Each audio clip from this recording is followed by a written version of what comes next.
Di bulan Ramadan, kita diberikan kesempatan oleh Allah Azza wa Jal untuk menuai kebaikan dengan berbagai amal saleh yang telah Allah Subhanahu wa Ta'ala persiapkan. Namun, ada satu perkara terkait dengan masalah ikhlas. Betapa banyak orang yang berpuasa akan tetapi tidak mendapatkan apapun juga dari puasanya kecuali rasa lapar dan rasa dahaga saja. Betapa banyak orang yang mengerjakan salat tarawih namun tidak mendapatkan apapun selain dari rasa capek dan rasa kantuk. Semoga Allah Subhanahu wa Ta'ala menjauhkan dan menghindarkan kita dari hal-hal tersebut. Oleh sebab itu, Rasulullah SAW sangat menegaskan masalah ikhlas tersebut. Beliau SAW pernah menegaskan, man shoma ramadhana imana wa ihtisaba. Barang siapa yang berpuasa di bulan Ramadan karena keimanan dan mengharapkan pahala dari Allah.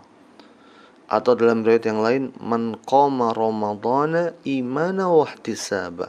Barang siapa yang melaksanakan salat lail, salat tarawih di bulan Ramadan karena keimanan dan mengharapkan pahala dari Allah Subhanahu wa Ta'ala. Dulu para kaum salafus saleh sangat berusaha dengan semaksimal mungkin untuk menyembunyikan amal ibadah mereka, karena mereka khawatir amal ibadah yang mereka lakukan tersebut akan membahayakan diri mereka sendiri. Hamad bin Zaid pernah menceritakan kepada kita tentang kisah seorang tabi'in yang mulia bernama Ayyub As-Sikhtiyani. Pada suatu saat Ayyub As-Sikhtiyani menyampaikan suatu hadis. Kadang kala hati beliau luluh dengan hadis-hadis yang beliau bawakan dari Nabi kita Muhammad sallallahu alaihi wasallam. Maka pada saat tersebut beliau segera memalingkan wajahnya dan berdehem seraya berkata, betapa berat pilek yang aku derita. Seolah-olah beliau sedang pilek, padahal beliau sedang menyembunyikan tangisannya karena mendengar hadis Nabi kita Muhammad sallallahu alaihi wasallam. Lihatlah bagaimana para ulama menyembunyikan ibadah mereka, menyembunyikan amal soleh mereka agar tidak muncul penyakit ujub dan penyakit riya dalam jiwa mereka.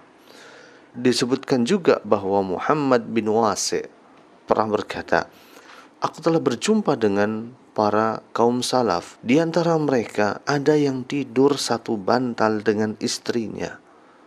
Sang istri tidak mengetahui air mata yang mengucur deras dari mata sang suaminya, hingga air mata yang mengucur deras tersebut membasahi bantal yang dipakai oleh mereka berdua.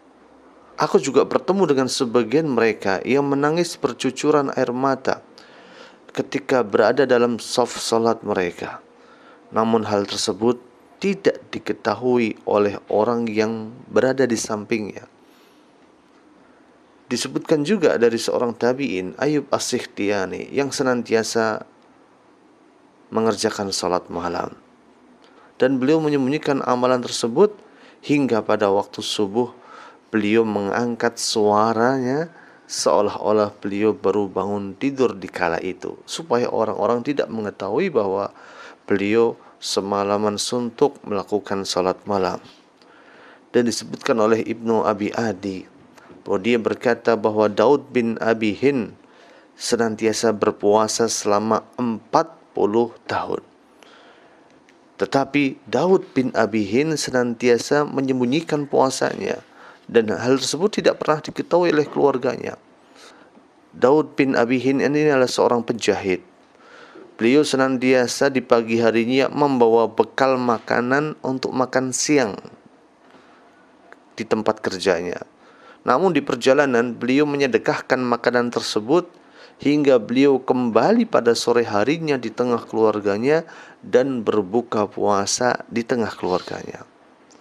Maka lihatlah bagaimana perjuangan para salafus saleh, orang-orang yang saleh yang telah terdahulu dan mendahului kita. Mereka berupaya dengan sekuat tenaga menyembunyikan amal soleh mereka. Bahkan dikatakan Sufyan Ats-Tsauri pernah mengatakan, telah disampaikan kepadaku dari kaum salafus saleh bahwa seorang hamba senantiasa beramal secara sembunyi-sembunyi agar tidak diketahui oleh orang banyak. Namun syaitan senantiasa membujuk rayunya hingga dia mengamalkan amalannya tersebut secara terang-terangan. Dia berupaya untuk membuat orang agar tahu apa yang dia kerjakan, agar apa yang dia kerjakan bisa dilihat oleh orang banyak.